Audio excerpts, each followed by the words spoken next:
here. So thank you for being here and being part of this. And Coach Parker.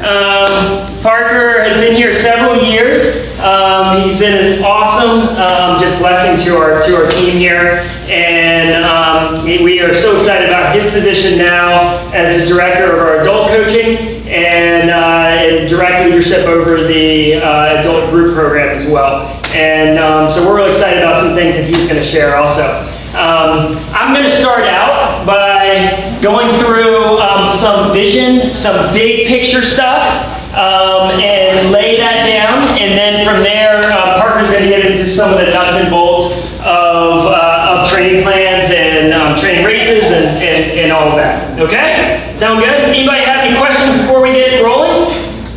Everyone excited? Yes. Good. Are we all good with the presentation now? Yeah, we should. I may have to wiggle the cord a little bit. Wiggle the cord. All right. Okay. So we can go ahead and go to the first slide, guys. This is something that I pondered whether to share with y'all or not. And I feel like it's so important. Every single staff meeting that we have here, we open it with this slide. And so I wanted to just share it with y'all because it's so important to us as a staff. And I just wanted to make sure that all of y'all know these same things as well. So our core purpose, you've heard us say this, is to transform lives, guys. That's what we're here. That's why I started Endorphin Fitness 11 years ago. Is we want to have an impact on y'all's life. Now we believe that by going out and pursuing fitness and pursuing being better than you were before, that impacts your life in a very positive way. We see it every year, hundreds of times over. And so that's how we do it. We impact lives by getting at the heart of training y'all to be better than you thought possible. We are a group of experts in the area of fitness, endurance coaching, and retail who passionately transform lives by unlocking the potential within each of the people that gives us the wonderful opportunity to guide them. And that's truly a blessing and something that we're really excited about. Our core values, which are very important to our staff here, and I hope that you'll see this come across, are people first. We're really about these relationships, whether it be with our staff or with you guys. We hope that you not only get faster, get fitter, but that your core being is impacted in some way, and that's that relationship that we are interested in. We have a passionate pursuit of excellence. That word excellence is very important for me and setting the bar for Endorphin Fitness. We don't want average. We want to always be raising that bar up. Quality enhancing growth. We here at Endorphin Fitness, we are a business. We are focused on growth. At the same time, we're focused on growth that makes it better for you guys. That enables us to be able to produce more quality programming and be able to impact relationships better. Bar raising integrity. If you know Endorphin Fitness, you know this is something that's very important to us. And then profit that benefits humanity. We're big on giving back, and our goal is to give back a ton more as we move through the years. Now, we use this charge, be more, live right. You've probably heard that, but some of you might not even know what that means. Be more is that piece that we're talking about up here. We want y'all to be more than you thought possible. Be more than you were coming in at the beginning. It doesn't matter what level. It doesn't matter where you're starting. We just want you to be better than you were before. And that's what we've really built our organization on, is this development of people. Now, but after you become more in this sport, we want you then to live it in the rest of your life. And that's that live red piece. We want this sport to permeate into the other areas of your life, and that's the live red. So much so that it beams and is an example to others. And that's that charge. So a lot of stuff when we're pushing be more, live red. All right? So real quick, I think we have to set a stage a little bit on what we accomplished. Guys, this is y'all. Y'all did this. It was an amazing year. And I just want to make sure that y'all are aware of what is an organization, everyone included, what we accomplished. First, most important, biggest thing up there is countless personal records. First time just finishers. Guys, it is awesome. It is awesome. Every week it seems like we just got a bushel full of just personal records and people achieving more than they thought possible. On top of that, some things that kind of come out in terms of results. Just wiggle, man. Just wiggle. One world championship win. All right? What an accomplishment. A world championship win. A world championship win. Also, 3 individual wins, 4 podiums at national championships. This is our youth, this is our adults, across the board at national championships. That's what it looked like. One of those 3 individual wins was a overall national championship as well. 3rd amateur and 5th elite team at youth and junior nationals. 4 of our athletes this past year achieved professional status, which is quite a feat to be able to do. 3 qualified for Kona. We had tremendous success. Many of y'all had multiple different Ironmans, but we just finished off with Bisha Battleship in Louisville, which was amazing. Strong performances with our Liberty programs. We are the official coach of Liberty University's triathlon as well as their cycling team. Really proud of the development that we made with those athletes there. I want to stop there before we get to the last piece. A point I want to make on this is these athletes, you guys, are not, they didn't come in as world champions and we just started coaching them. Okay? These guys came in as lower level in building up. Some of them were pure beginners. Some of them were strong athletes and we made better athletes. But guys, what we care about, and this is great evidence, but what we care about is developing athletes, developing people to be more. And even though we the success, I don't want to lose sight of these people didn't start here. They started way under. I mean, the world championship win, that guy 2 years ago just barely beat Parker and I in a race, so we know he's come from really far to go on and win a world championship. I mean, guys, we're all about that development. Each of you has that story. Who is the world champion? Barrett Lahardy. Barrett Lahardy won age group nationals and then turned around and won age group worlds at short course. Pretty awesome. So guys, let's just give a round of applause because this is an awesome meeting. On top of that, this last piece is so important to us. We raised just over $20,000 for a lot of different organizations this year, and that is really special to us. We have a voice and the ability to be able to do some cool things, and you're going to see it. This is going to be a really important part of what we do this coming year. So we raise a lot of money for organizations such as Virginia Home for Boys and Girls. We put on a big triathlon for them every year, kids triathlon, and it was a great success, biggest success this year. Many of y'all were part of the Amazing Raise out for the Down Syndrome Association of Greater Richmond, raised a good amount of money for them. The Into the Neighborhood was something that we actively got involved in. It wasn't actually raise money, we just went into it. That's an organization that's in a tough neighborhood in Richmond, and we went out there and just fixed bikes all day. It's something we want to do more of. And then Housing Families First, just last weekend, through just going out and participating in a race, we raised quite a bit of money for them as well. So some exciting things, guys, and we're going to really emphasize that even more as we kind of move through this next year. So let's look at 2016. So if you think 3 words that I want you just to remember of 2016 to get excited: community, service, and results. Okay, that's really our focus as we look at 2016. We want to build a better community. All right, that means you guys. We want to provide you guys opportunities to be in community with the people sitting around you more often. This is going to start with some expanded social opportunities. It's also going to start with a unified race approach that we're going to talk about in just a little bit. But we want more time for y'all to enjoy each other, be in community, because it's a lot more fun doing it together, guys. And so we're going to come back on that in just a little bit. we're going to be blowing the service side up this year. There's going to be some awesome things that are going to come out in terms of us just serving the community. And guys, we want to get all of y'all involved with that. We want everyone to share a piece in that, and this plays right into the social piece as well, because we can all just work together to do a lot more.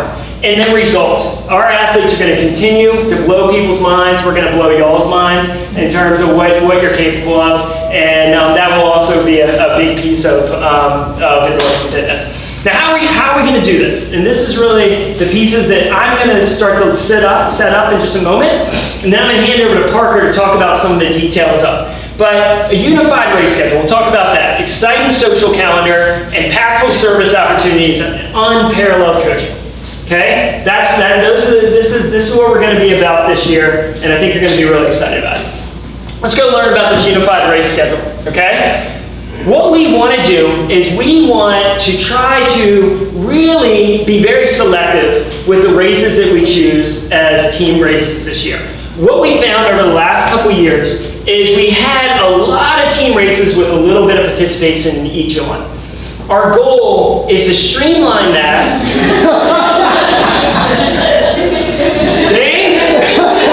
Someone needs a truck. Our goal is to streamline that and really make each of these races as much as possible an all-in effort. Okay? Trying to get as many of you guys out there. Okay? Now I would say about 3 years ago, for those that were here, some of y'all kind of experienced, we had much more unified races at that point. We talked a lot about bringing the sea of red. And you show up at a race and you'd have 100 people out there, spectators, family, participants, and it was awesome. Okay? We're going to get back to that in 2016. This is our focus. So, what does participation look like? Participation looks like coming out and racing. Okay? Potentially, if the race just doesn't work for you, coming out and cheering. Okay? And bringing supporters, bringing your family, making it a big festival, really making it about just coming out and enjoying the community. This is going to be the biggest area where you're going to see a huge just impact on our community focus this year. The racetracks, we're going to go over those just a little bit. Parker's going to explain those. We're going to have a handout for you all to take home and look at. We're going to have some races, which we're going to encourage everyone to participate in. Some of the shorter races, some local Virginia races. We want to see you guys take advantage of that stuff more and more. It's a great opportunity for us all to go out and just enjoy each other, have a great day racing, and everyone should be doing some short races anyway because it's good for your training. All right? And then we'll have some that are only for specific racetracks, and we'll show you what that looks like. Again, why? Because racing together is more fun and it's more motivating. Guys, I can't explain to you how awesome it is. You haven't experienced it, to be out there racing and having Endorphin Fitness jerseys going all around you, cheering. You go past the cheer station, Endorphin Fitness is just going crazy. I mean, guys, I have people that come to me saying, I want to wear your uniform just because I want to be cheered by your support. That's what we want you to experience. We've fallen away from it a little bit, and I want to make sure that we get it back this year. So some things to expect, just kind of paint this picture for you. The sea of red, just red shirts everywhere, red uniforms everywhere. EF coaches at the team races.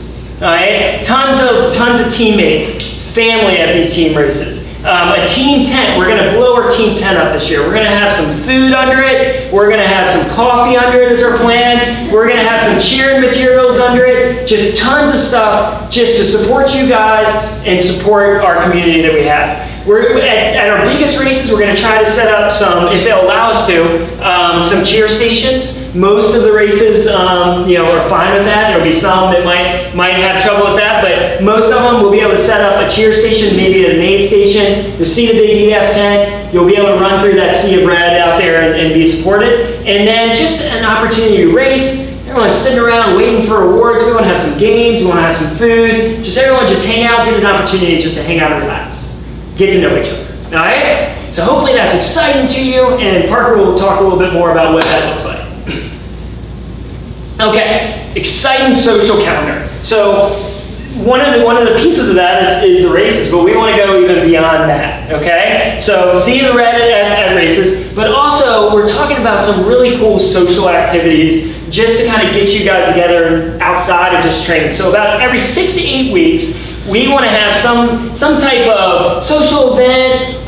We're hearing a lot of more outdoors, adventure type. It seems like every time we have a social event, it's usually around food. We want to change that a little bit and get you out, maybe doing some rock climbing, some kayaking, going and having a bowling competition. Our staff the other day did a team kickball game. We want to do some stuff like that. Scavenger hunts, maybe going pottery, painting, all kinds of things like that. We also are going to continue to put a huge focus on our classics like the river party, our annual banquet, and then something that some of you all have experienced in the past is we have another big dinner the night before ECTF. ECTF is a big deal to us because it's a huge focus with our staff, the East Coast Triathlon Festival.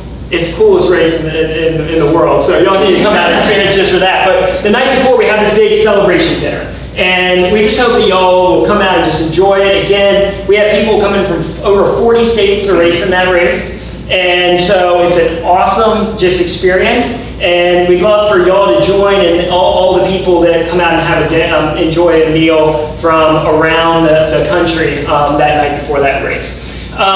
We're going to also continue, we're going to put even more emphasis on some regular Sunday runs with many of them being having brunches afterwards. But I know that's a huge focus of Parker is he wants to have some more Sunday runs and make those a more regular part of the training schedule.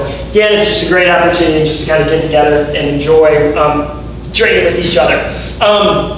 Ideas, okay? I want y'all to be thinking about ideas. What do you want to do? Pound me with emails. Let me know what you want to be doing. Anything, everything, as we kind of set that schedule over the next month and a half. I would love to just know where you're passionate about. Maybe you've got an expertise in one of these areas. Maybe you want to go out and teach everyone a new skill like kayaking or something else. Love for you to do that. Let me know. Follow up with me and let me know what ideas you have. Now, in the years past, we've had a social committee, okay? We're doing things a little bit different this year because we really want everyone to be able to give to the social stuff, and because we feel like you'll get more from it if you're active with it. So we're not going to have an official social committee. With that said, Donna King, who's one of our staff members here, is going to take a leadership position with with our social things. So predominantly, she's going to be setting up a lot of this stuff. She's going to be focusing on this stuff and helping make sure y'all have support at the races. But she's also going to be pinging y'all about, hey, can you help out with this event? Can you help organize this event? Can you just bring some materials out to this event? It's all about, let's all come together and commit to making this community the best thing it can possibly be. So that's going to be something you can kind of look forward to, and I think it's going to be really cool this year. I also want to make you aware of some items that we already have for this year. So we have several different items coming up. So on October 25th, we have a run and brunch, which I believe is at Parker's. Yeah. Okay. Run and brunch at Parker's house. That's right near Huguenot Flatwater Pony Pasture area. On November 7th at noon, we're asking people to come over to Karen Lindsay's house. We're going to be providing some food, and we're just going to be getting ready for our marathon cheer station. There's some prep work that needs to be done. Guys, if you're just getting familiar with us, every year, it's very important to us. We crush the marathon chair competition. The only reason sometimes we don't win is because they have to give it to someone else once in a while. So we make it a big deal. It's a lot of fun. So you want to come out and help out with setting that up. Then on the 14th, so the weekend after, we're going to be at mile 23 on the half marathon. That's mile 10, 5K to go. We've got an awesome theme plan. It's going to be a ton of fun. So come out, cheer. It's just a great time. If you're racing that day, you can look forward to that. And then once you're done, come meet us there. We have food, all kinds of things. It's just a great place that we kind of come together at the end. Okay? November 22nd, we've got another run and brunch. This is at Tina's house, also near Pony Pasture. And there's always great food if you go to that one.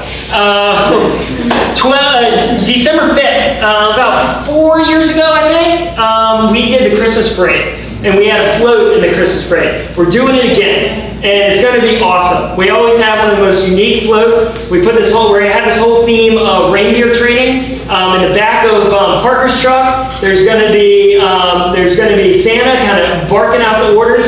We're going to make the back of the truck look like a pool, and well, I didn't tell him that we're using this truck, but might be my truck, but we'll figure that out. So his looks cooler than mine.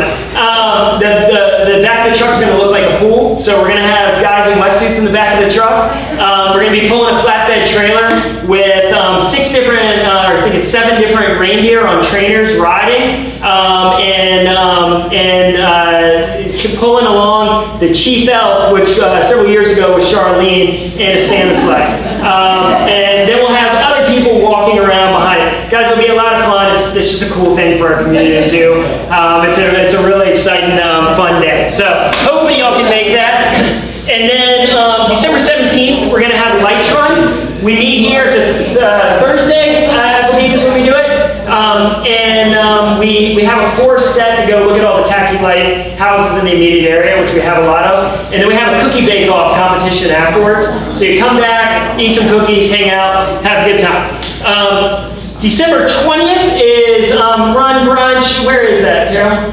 The December one is at the Lindsay's. The Lindsay's, that's right. At the Lindsay's. And then save the date, just announced this on Friday. January 30th is going to be our team banquet. This is a semi-formal banquet that we do every year. It's a great celebration that we have every year, and it's a ton of fun. All right? Okay, impactful service. All right? This is something that we're going to really blow up this year. So we've got a couple different things. I'm going to start down and work my way up, and we're going to show you a video in just a second. So tons of local opportunities, guys. We want to get you all involved with the Virginia Home for Boys and Girls. We're going to be looking for some more opportunities to do that. Like I said, we want to go out and repair some more bikes in that community. And we're also looking to do some different trail cleanup and some different items just to kind of give back to the endurance community as well. That charity run at Race for Pace was about the coolest thing we did all year. We want to do more of that. We want to choose a few charity runs to get everyone, just take the sea of red out there. All we have to do is race, and we'll raise a lot of money. And so it'll be a lot of fun. We did the Broad Street Mile as well. That's how we raised so much money for Housing Family First. Before I jump up, again, I want y'all to think about this. What are you passionate about? I want to say, what makes you pound your fists? Okay? What makes you really excited about in terms of giving back? Tell me what those are. Because if we have passionate people about different things in the community, let's all come around that and make a difference with it. So hit me up, email me, what are you passionate about? What are you excited about? What ideas do you have? And we'll do our best to make it happen. All right? Now, I want to let Parker talk a little bit about that because he's been working on this partnership. Has anyone ever heard of More Than Sport? Okay. It's a really cool organization. Do we want to start with the video, or you want to set it up? Yeah, we can start with the video. We can start the video, then Parker will come video on. is just an example of something that they've done in the past. I can do it. Okay. So this was an organization started by Chris Lieto, if you guys remember him. He's, I don't think he's really racing pro anymore, but he was one of the guys that was usually top 3 at Kona. But he started this organization, and we'll play the video and you can get an idea of a little bit of what they do, if it plays. It's more than the blood, the sweat, and the tears that come with the job. It's more than pounding the pavement, stretching your stroke, or cranking it out when you have nothing left.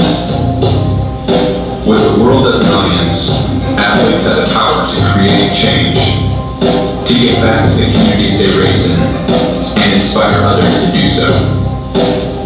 Meet More Than Sport. Athletes dedicated to unleashing transformation through compassion and justice.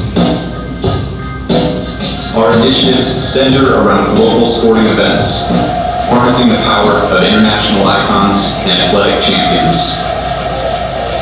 This October, we are landing in Kona, Hawaii, for the Ironman World Championship. World-class athletes like Craig Alexander, Tim O'Donnell, Lindsay Corbin, has learned. We'll come together to help train up the leaders of the next generation. Our goal is to provide 141 teams with an 8-week mentorship program.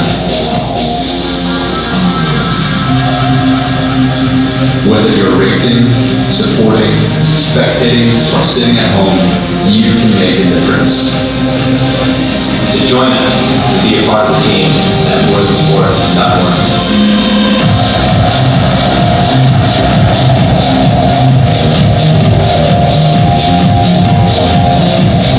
So I learned about this organization a couple years ago, and it was mainly because I was a big Chris Prieto fan and saw him posting it all over social media. But that's an example of something that they did at Kona a few years back, but they do this at Ironman races all around the world. And basically what they do, like for Panama, what they did was they had all these athletes. There was like 100 different athletes from the event. Some of them were pro, some of them were just athletes that was their peak race of the year. And they stayed for a day or two longer after the event and built houses for people that were homeless, or and they brought some like food for people that needed food and stuff like that. And I thought it was really cool because, as you know, like when we jump into training for a triathlon, you almost have to be a little selfish sometimes with your training. And I thought it was really cool with this part that you see these pro athletes that spend all of their time training for an event like this, and then they take a selfless approach and give back to the community that they're racing in. So I wanted to do some stuff with them with my Liberty teams, and so we're working through some of that, and then I thought this would be a really cool idea for a group program, and if our team wanted to do something similar for some of our big races during the year. So I spoke with them on the phone earlier this week, and asked them. They already have some races set up, but said can we partner with you and figure out a way at some of our team races where we may be able to do this and get others involved and maybe get some of the pro athletes that are in those races involved. And they were all about it. They were really pumped to talk about it. And I told them we were having this meeting, and I kind of presented it to you guys and see if there was any interest. But I mentioned to them Pocono, and even mentioned to them Maryland, since we have so many people. Now with something like Ironman Maryland, where there's so much that goes into the race, and there's so much logistics and everything else, and of course after an Ironman, it's not like you have the most energy in the world once you're done. But I thought it would be cool if we found out like a need that's in the local community, that maybe since Maryland's on a Saturday, on a Sunday, and I know some of you guys have already worked out your housing and stuff like that for the weekend, that if we found a way to give back to the community that we were all racing in. I've tried to think about, like, if they did this with the UCI World Championships, how cool that would have been for Richmond, that if they would have had all of these pro athletes come in and all these spectators, because spectators can get involved too, and for them to have done something for Richmond to give back to the community, I feel like that would have gone a long way with Richmond itself, that the athletes kind of stayed around and did that. So this is still kind of open-ended. It's not like it's a set thing. We're still kind of would be looking into all of it, but I first wanted to present it to you guys to see if there's interest in doing something like this. It wouldn't be extensive like building a house. That's actually one thing that we talked with them about doing with some of the Liberty teams, which everybody is more than welcome to be involved with doing this in Mexico. But I thought Rev 3 Williamsburg, Pocono, and possibly Maryland could be a good opportunity for something like that. And they said basically what they would do is they would help us raise any money that we needed to do it. And then they would also spread the word over their social media. They have a huge social media presence between if you look on their website and look at the list of athletes, there is over 100 different athletes on there that would throw it out on their social media pages. Ben King, I was just looking through some of the videos, and then all of a sudden Ben King is on one of them doing something at one of his races. So there's a lot of pro triathletes and pro cyclists that are involved with it. So is that something that you guys would think would be an interest that you'd want to get involved with? Yes, that's a great idea. Okay, cool. So I can definitely explore that more and then just keep you guys informed at practices. And I just think it's a cool way, again, to have a selfless approach to a sport that sometimes you have to be a little bit selfish when it comes to the training and the time that you put into it. You've got, like Maryland and Pocono and the age group nationals. Can we think about doing something like that on our, local races? Absolutely, yeah. And again, that's something that they would back up with anything that we wanted to. When I called him, he was like, you guys are the first company in the years that we've had this organization that has called us to want to be a part of what we're doing. Mm-hmm. And everything they've done has been from the inside out, not from people coming from the inside in. So they were really excited about all of it. So that's something, like something with the Richmond Rocks races and stuff like that could be a good opportunity. I think the tag team's also one of the whole thing Michael was talking about involving us all and involving us in the community. And then I think it makes more of a presence and my people, not only want the athletes with us, but want to be involved in the community. Absolutely. I think that would be great to do that. I think it's cool too. They even have like apparel on their website, and one of their shirts says "Be More." And I showed that a couple years ago to Michael. He's like, "We need to get some copyrights on our stuff right now."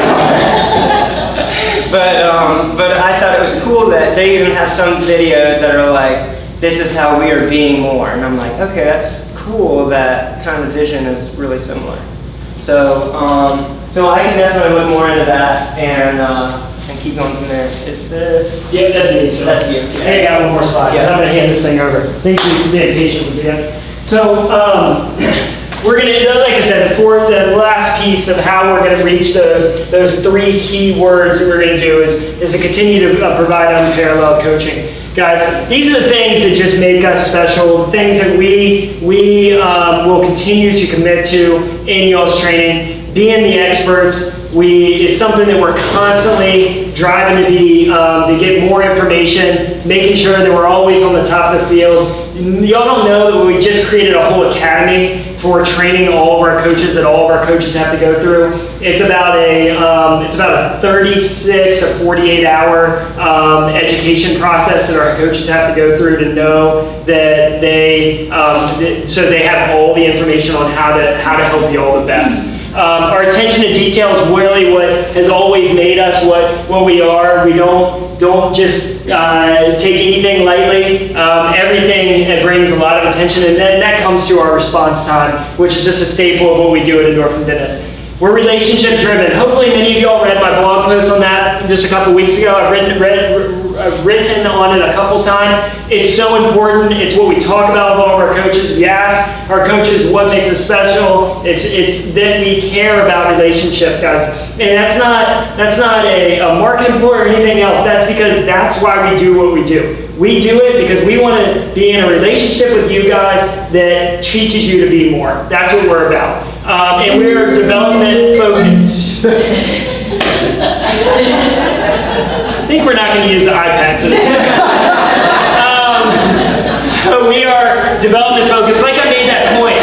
We said we've got a lot of great success, but those athletes didn't come from success. They came from a learning level, and then we develop them. That's what we're focused on. We're not interested in just bringing in an accomplished athlete and just enable them to stay there. We want to develop people. That's what we're all about. And then our full service. I hope all of y'all are taking advantage of all the different things that Endorphin Fitness gets to offer, from our team of expert coaches to our training center to the technology we have within our training center, like VO2 max testing and things like that, to our Endorphin Fitness shop, the fact that we coach youth and adults if you have kids, and beginner to elite. So just encourage you to really take advantage of all those pieces, because we have them because we feel like it's what best serves you guys. When we brought on the shop, it was like, man, we just want to be able to carry our athletes all the way through the process, and not just tell them, oh, this is what you need, and go find somewhere else to get it. We want to be able to help you all the way through. So that was really the vision behind that.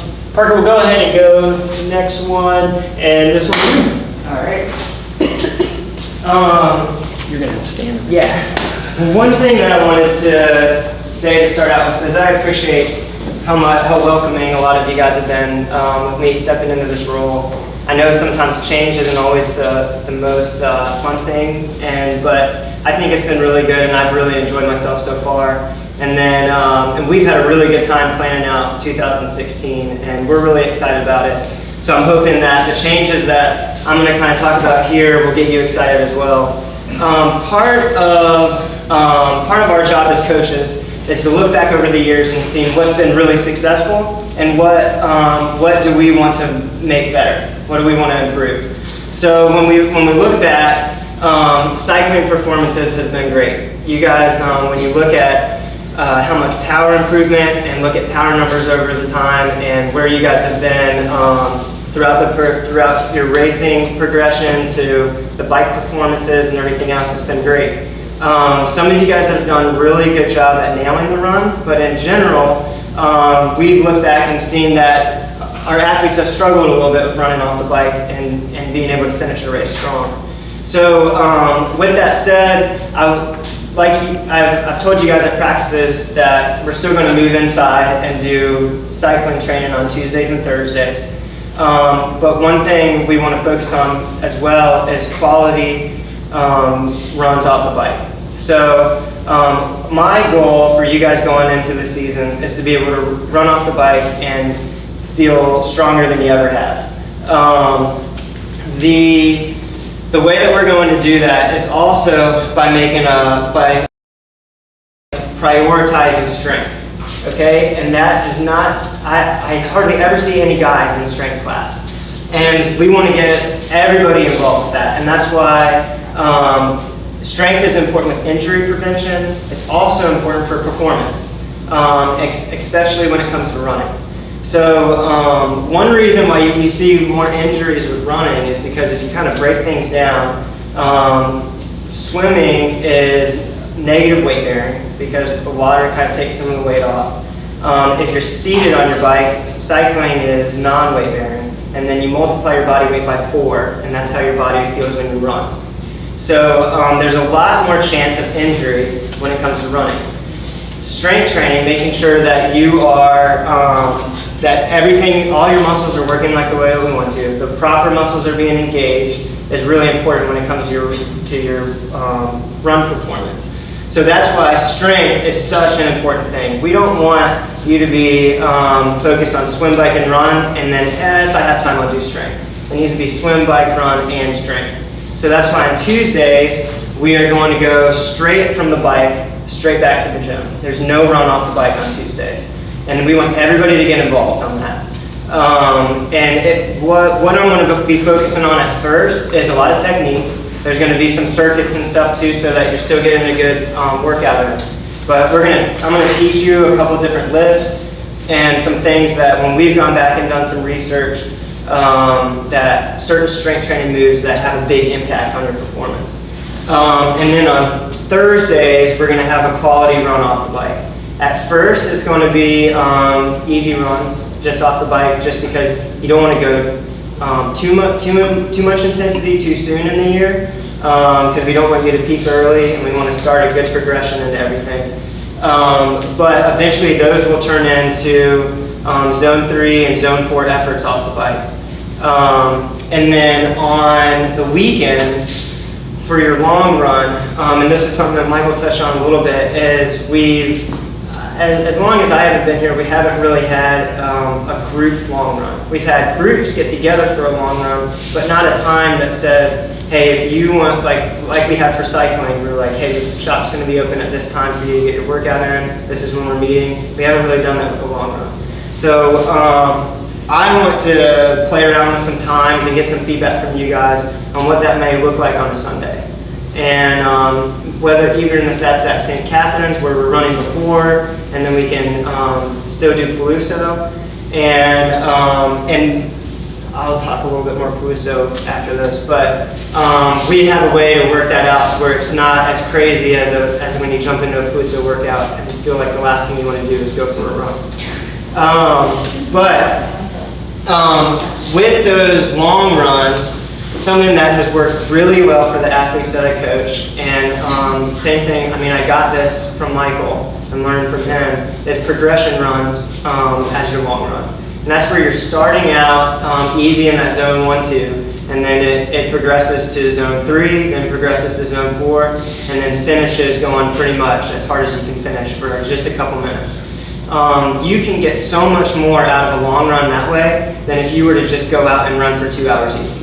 And you can get in an hour and 25 minutes, an hour and a half, what the same physiological effect that would take for you to run much, much longer. And you're also working your top end a little bit as well. So that's one thing that I want to do with you guys. I do that with a lot of my other athletes, with the other teams that I coach, and it's worked really well.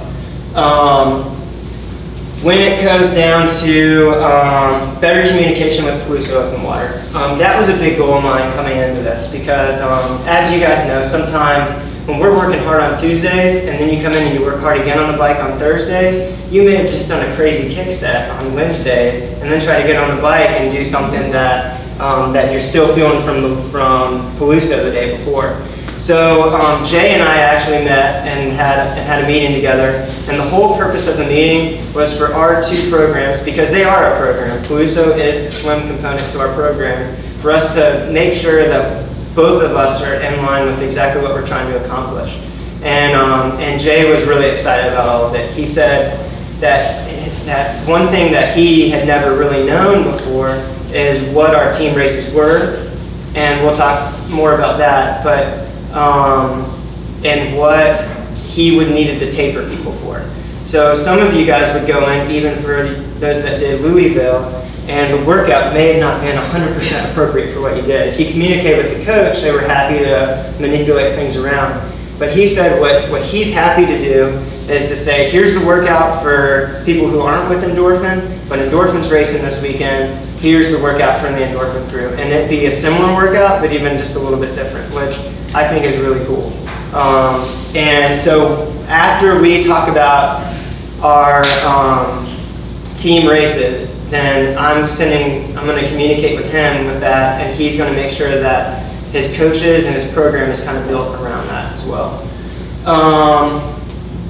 And then what Michael said a little bit about encouraging regular VO2 testing, and we have some of the best equipment that you can get some data that is so much harder to get just from doing a run, where we would get some data from doing a workout in here. The great thing is sometimes from a workout,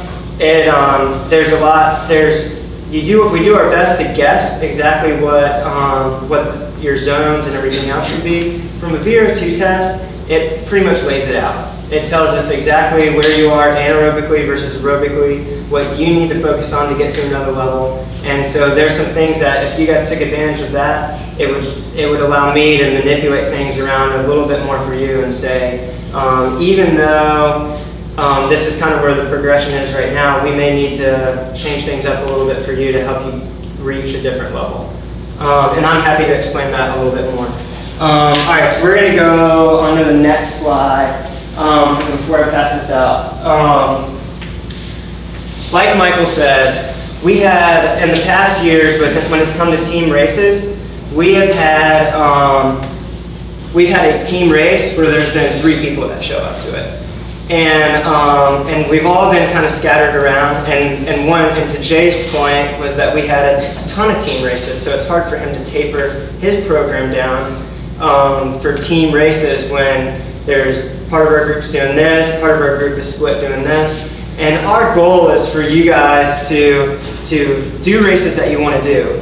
But our job as coaches is to make sure that the program fits around those goals. So when we picked peak races like Ironman Maryland, and then and other races that we'll talk about, we want to make sure that the races that are in line with that fall within your progression to make sure that your peak race is as best as it possibly can be. When in the past, when there's been kind of these races all falling on different weekends, it's hard to make sure that your training is perfectly in line to make sure that it may not be best for you to taper this weekend for a race, even if it's a sprint or Olympic on the weekend. It may be better for you to go out and do your longer workouts on the weekend to make sure that your peak race is the best that it can be. Does that all make sense? So what Michael and I did was we went through all the calendars. We went through all the local calendars. We went through Rev 3, we went through Ironman, and we tried to pinpoint some races, and we've got some other options and some alternatives on there to make sure that it falls in line with the peak races that we've mentioned on Facebook and over email and stuff to you guys, to make sure that, again, that those results are the best that they can possibly be. Like he said at the beginning too, we want to encourage all of our athletes to be out there, not just our group program athletes. Our coaches that are coaching personal clients are going to be encouraging their athletes to be there too, because it is all about that community. When you're out there and you have people that you don't even know who they are, but they're yelling for you because you're wearing an Endorphin Fitness uniform, it can help. I know it's helped me in the middle of some half Ironmans and everything else when I'm just ready to see the finish line, and then someone will say like, go Endorphin Fitness or something, that makes a difference. So, and if you're not racing one, then just your presence there, which you guys do an awesome job with. There was a crew of you guys who went to Louisville. There was a crew of you guys that went to Beach to Battleship, and that's what really gets me excited about our team, because of how close everybody gets through the course of training with everyone. That support, I know that the athletes that are racing there, it means a lot to them, but it's just cool to have our athletes travel all the way to Kentucky to cheer on their friends and their teammates. And then, like that said too, if you have another race that's not on the list that we're going to hand out to you, we're happy to work with you on it. And then I'm going to go ahead and hand this out. So a couple things while he's handing this out, I'll just interject real quick. One, if you're personally coached, obviously we kind of develop a personal plan for you. We encourage you to do the team races, but you might have different ones. You might have you might have different peak races. You might have a peak race that isn't a group peak race. So this is the group schedule in a way. So I just want to make sure that's clear. Yeah. And then also, I forgot what the also was actually. There's something. Yeah. So you see what Parker's going to take you through as a few different alternatives and options. We're going to talk through all these. The point he was making there is that we tried to choose some races and some alternatives that still fit within the group's peak schedule time. So he'll kind of walk you through that. So when you're looking at this sheet of races right now, a couple of things to keep in mind. The ones that are in italics, those are races that we do not have a confirmed date for yet. We weren't given the exact calendar yet and where those races will fall. So that's where we are hoping that they will fall right now and what's in line with past years. You'll see underneath where there's an alternative, and then like under May 21st, under June 26th, and then what's in bold is where the peak of the year would be. Now, for some of you guys where we talked about Rev 3 Pocono being a team race, the reason that's not in bold, which is still we want it to be a team race, we still want there to be everyone to participate, is that it just can't be a peak. So within a calendar year, 2 peaks is pretty appropriate, and if you do everything perfectly, like 3 peaks is possible. But Rev 3 Pocono is still a little bit too close to Maryland for you guys who are doing Maryland to make it a peak. Now, if you are just wanting to do half Ironman, then that would be a little bit different story. But it's still, with August 7th being that race, still doesn't fall within that perfect time frame. Yep. Parker, how about Atlantic City, which is... I know that they just came out with that one. Do you know the date on that one? Middle of September. Hold on, I can tell you in a second. But it's a little bit after Pocono. It's September 16th, 18th. Okay. Yeah. So that would fall right along with the Richmond Rocks and Richmond Sprint. And Atlantic City isn't too far away. And if we have more people who are interested in that one too, then we're happy to take that as a consideration and have it be an alternative. does that make sense why Pocono is not necessarily in bold? Because your peak for the year would be right around Colonial Beach time and Rev 3 Williamsburg. And those being so close, that it just it makes a little bit more sense than that being a big destination race. When we go through this, Frostbite 15K, Love Rocks Half Marathon, this is still right in line with what I was saying a little bit about having more of a run focus. Your plans will be built into this. If you don't, and again, if you don't want to do all these races, we're not saying go home and sign up for every single one of these. But this is where how the training plan is going to be built around. And the goal is to have you not necessarily in peak shape for these races, but for it to be in line with where we want your training to be going through the rest of the year to make sure that your peak races are the best that they can possibly be. Smithfield Triathlon is always the first one in the Virginia Triathlon Series race. We usually have a pretty big presence there, and it's a pool swim, and it being April 2nd, the temperature is still a little bit cold, but it's always a really fun race. Smithfield is a beautiful part of Virginia, and it's not too far of a drive from here.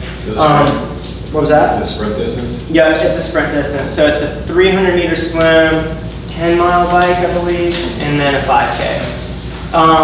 Also, one thing I want to reiterate that Michael said too is that with our long course guys, doing some of these shorter races is important. It helps you not just go through the motions of a triathlon, but helps you go through the motions of what race day is all about. There are some things about fine-tuning race day when it comes to logistics of getting to a race, what you're eating for breakfast on a race day, and making sure that you're setting transition up the way that you want, going through transitions it's great practice instead of waiting for a half Ironman or an Ironman to try to improve on something like transitions. And that's something we'll work on at practices as well. Plus, it's a lot easier to go zone 3 when you've gone zone 4 with bursts into zone 5 often in races. So if you build that high end, then it makes your race pace for a long course feel a lot more doable. Yeah. Monument 10K is always a really fun one to do. If you're not participating in that one, then we always have a cheer station for that one as well. And it is pretty, it's easier to get a PR on that 10K than almost any 10K around because it's so flat and it just tends to be fast. Plus it's fun running with 50,000 other people.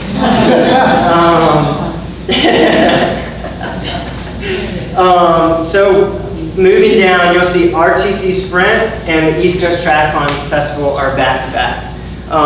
We like to support the Richmond Triathlon Club's race. That's always a fun. Jay Palusa is the race director for that. Always does a great job. And then again, we got the East Coast Triathlon Festival on there. That's a super sprint. And again, the reason that's on there for everybody, and if you look over in the column to the right, I should have told you this too, where it says what is this race appropriate for. So all would be short course and long course. And then as we move down later, then it gets a little bit more specific. But East Coast Triathlon Festival is another chance for you to fine tune a lot of race day stuff, things like transitions. It is a 375 meter swim, a 10K bike, and a 2.5K run. Super fast. That's why we feel comfortable with you doing it back. Yeah, that's why we feel comfortable. Right. You'd probably get another workout in that. Still, one of my best memories is watching Joe Bednar and Matt Porta go head to head in that race and get across the finish line and both like collapse. Like, it's a super sprint. Power sprint and then we have kinetic as an alternative under there. Power sprint right here in Richmond, and then kinetic, which is not too far away. What would you guys consider between the two of those? Where is Kinetic? Can I make a plug? Kinetic's Yeah. Indiana. Like Indiana? Oh, okay. I want to make a plug for Kinetic Aqua Bike because it's awesome. It's a great race. So the aqua bike could be a good option, especially for your long course guys when it comes to the half out there. The bike it's pretty rolling and hilly and stuff out there, isn't it? Sundown. Yeah. But it's, yeah. Yeah. That's a great point on the aquabike Yeah. and great half Ironman prep because they've got a half there as well, and I think it's probably the 14th. Yeah, the day before. But that aquabike is a great way just to kind of go through the motions without beating your legs up. So that's a good point with Kinetic. And it's at a great venue. They have, that's also where they have the giant acorn races and stuff as well. So that is one of their most popular race weekends in the Virginia Triathlon Series. They have 700 on Saturday and 700 people on Sunday, and they always sell out. So you all like Kinetic more than Power Spread? Is that, You want to avoid the pool stuff? yeah. The man is a great song. Yeah. It is a great swim. Yeah. The May 15th date is better for you than Okay. the next one. All right, is everyone in agreement on that? Kinetic? Is this the time to make another, can I make one more? Yep. How about the Virginia Dew?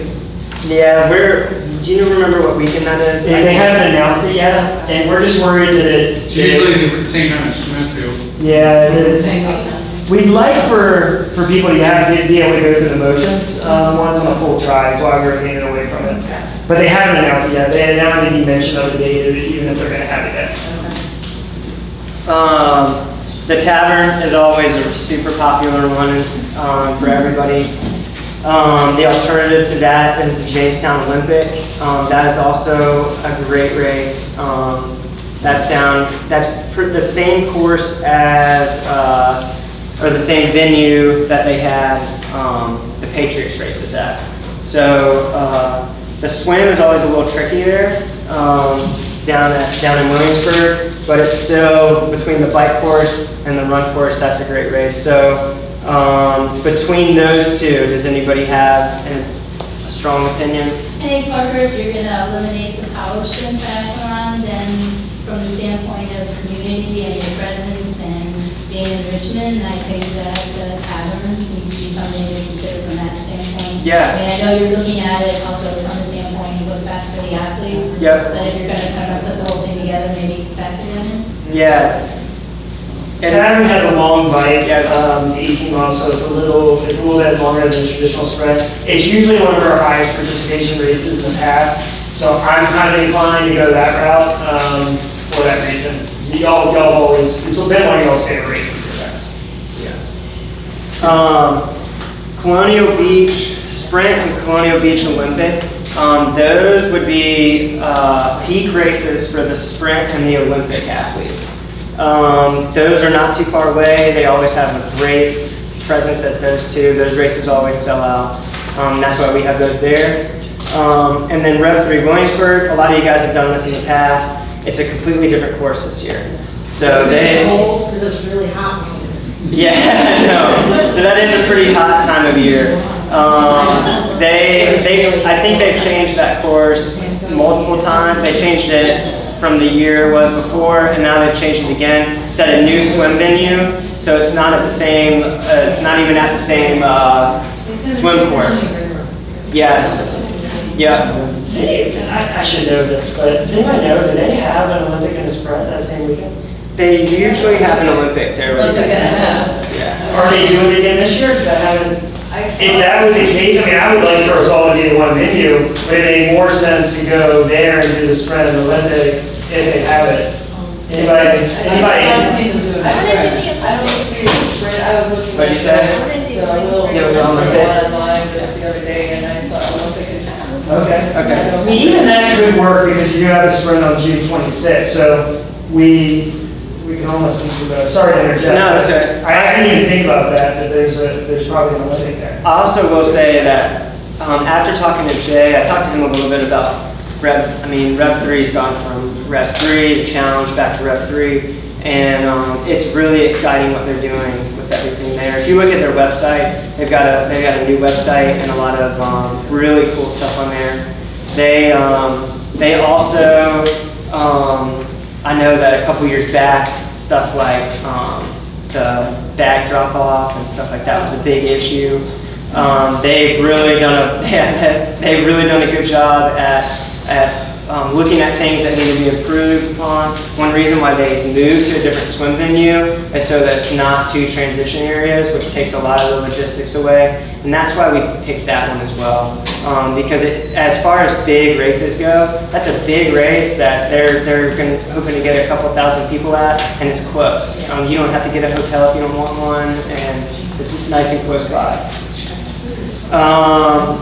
And with a lot of you long course guys doing Maryland, I know that between the race itself, which is like double what you would normally pay for traveling and a race and everything that's involved with the race, we also wanted to keep in mind travel costs, and that's why we picked some of the races that we did too.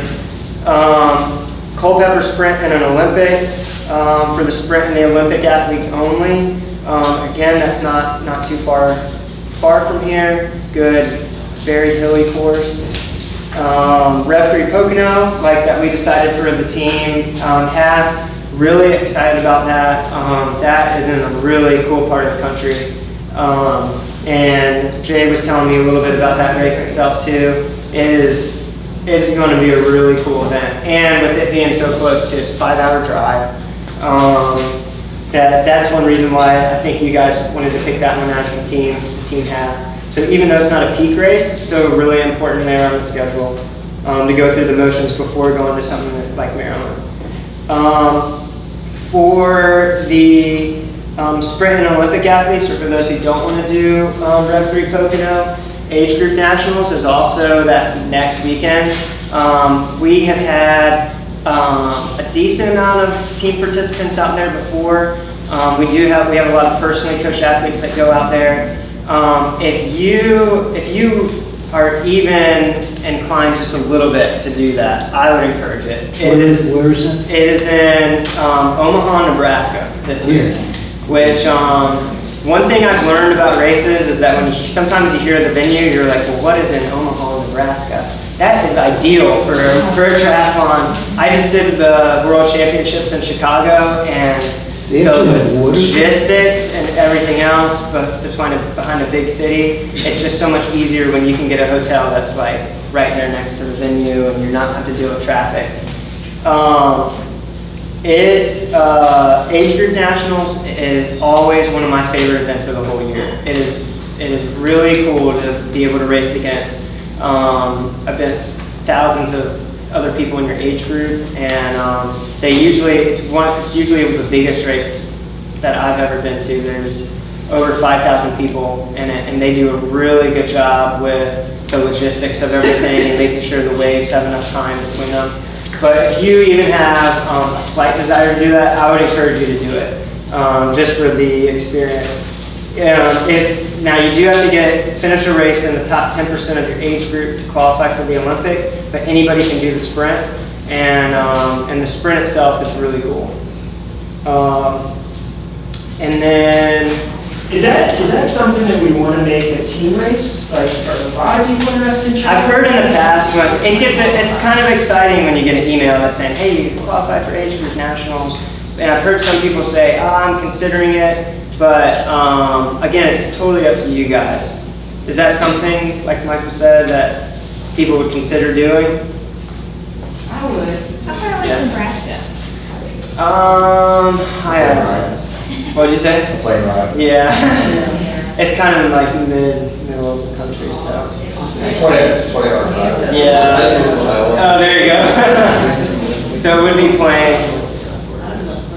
And then there is the opportunity for some of those races to qualify for world championships and stuff like that. I think that, I can't remember where it is, the qualification for the next year is, but it's in Cozumel, Mexico next year. So how do you qualify? So you have to get top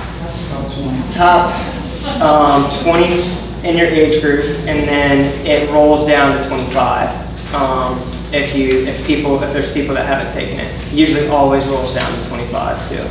So does that mean just, racing in like an Olympic race? No, you have to do that at Age Group Nationals. You have to do it. Yeah. Are you saying to qualify for nationals or qualify for worlds? To qualify for, I thought you had to qualify for the national. For nationals, it's just top 10% in any USAT sanctioned event. It can be a sprint, Olympic, half, anything. So So Okay. that's just top 10% in your age Age group. group? Yep. That can be very easy. Yeah, at my age, I may be You're the only one racing. Got it. So, and I think that goes from 2000, it's all this past season up to the race. Yep. Yeah. So some of you guys may have already gotten an email, or you're waiting, or they'll wait for an email to say, "Hey, it's open this year." The spring, you don't have to qualify. You could go ahead and qualify next spring, for that. Yeah. Yeah. Absolutely. Just a show, do you mind, Parker, just a show of hands, how many people would travel to that? To Nebraska? Okay. Yeah, Nebraska. All right. So yeah, just wondering. So it might be one of those things where we'll probably have a little presence there. Probably won't be an official team race unless it was overwhelming that people were. And if you do want to go, I plan to be there, so we can do something around that. All right, Richmond Rocks half, Olympic, and sprint. This would be a good peak race for the half, Olympic, and sprint athletes. That's why we picked it. It's close by. They have adjusted the courses and stuff for that as well from some of you who have done it before. Whenever I mention Richmond Rocks to some people, they're like, "But those stairs." Well, there's no stairs on the course anymore. So they have the bike is nice out on the east end, and it's out in the middle of nowhere for the most part. And then you come back in and right back into downtown Richmond near Chocolate Bottom, and then the run is from the north side of the river down to the south side, and is also really cool. They do a really good job with that one, and that's why we picked that as or that's why we put this on the list as a peak race. The alternatives to that is Patriots half, Olympic, and sprint. That's been a team race in the past. Kelly's shaking her head now. And yeah, and it is usually hot. But they again, Virginia Triathlon Series, you can put those race managers up to some of the best in the country, and they can compete with them. They do an awesome job putting their events on. And then I will say that they're trying, and from what I've heard, they're trying to make that Richmond Rocks a really big festival in Richmond.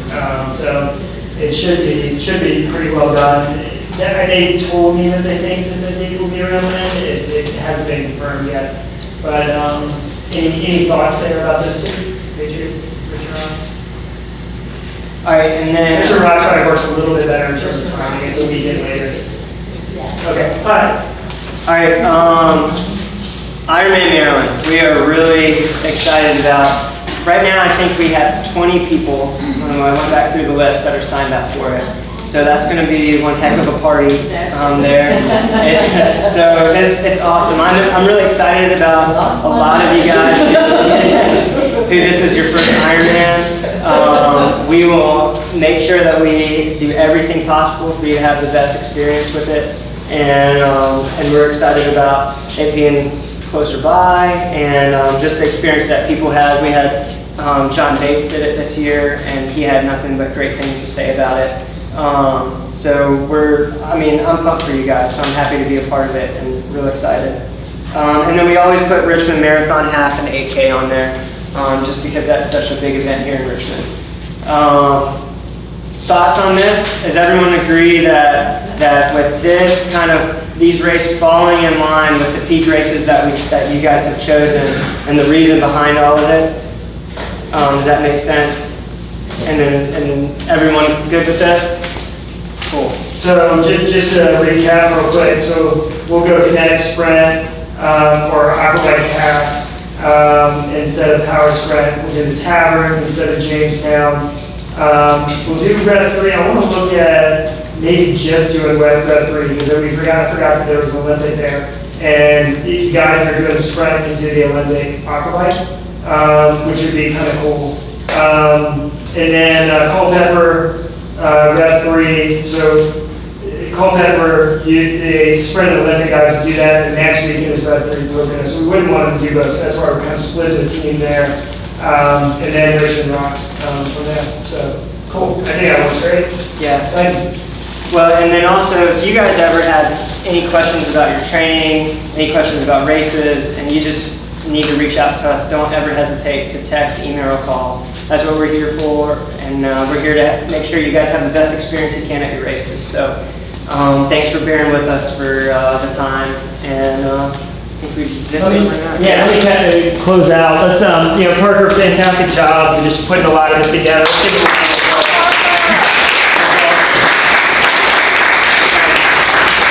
So I'll just mention a couple more things just real quick. One, we had a lot of free stuff back there. Please grab it. So new bracelets that we have. We really did this as a reminder of the Be More Live Red kind of charge. And we just wanted y'all to have that as you go about your life. So those are back there. We also have stickers back there. And I think everyone has t-shirts and everything from the past. But if for some reason you don't have an Endorphin Fitness t-shirt, please come see us after.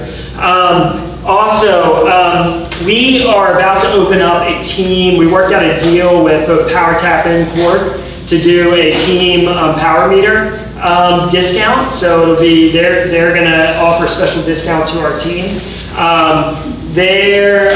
We really encourage you in the winter, anytime, to have a power meter on your bike, guys. It is the best, absolute best tool that you can invest in on your bike. It will blow your mind in terms of just opening up your understanding of what you're actually doing when you're on the bike. So we worked that out for that reason. We always offer that one time a year. If you do not have a power meter on your bike, please talk to Andy about getting in on that team order, because it's really, really important. And then goals. We gave those little goal sheets out. Please fill those out. You fill them out today. You take them home, bring them back. Just drop them off with the guys up front. We'll start displaying them in the hallway. I also encourage you to go back and look at your goals from the previous year. And maybe what I'd encourage you to do is just kind of put some checks beside the ones that you accomplished. We'd love to kind of have you kind of reflect on those, and we'll probably keep those up and add more to them. So thank you for doing that. Are there any questions for Parker or I? One thing I wanted to mention too is Saturdays with cycling. I know it's kind of been, right now, we've kind of been all over the place with Saturdays. But we will, right now what my plan is to play it by ear week by week until the weather gets rough and then we're inside. I'll be here on Saturdays, or someone will be, to open it up at 8 again. If people want to ride inside, and then we can also have plans like, this is a good time of year for what some of you did this morning with the coffee rides, and perfect time to be able to do something social and fun like that. So we want to be able to get outside as much as we can until the weather gets colder. And then once we move in for good on Saturday mornings, then we'll also be having strength right after the bike in the room back there. My goals with practice on those Tuesday, Thursdays, and Saturdays and the reason why we've kind of not had bike run strength is so that you're not here for 2.5 hours, so that we can make sure that we're utilizing your time as much as we can. So I just forgot to mention that. Cool. Hey guys, thanks for being here.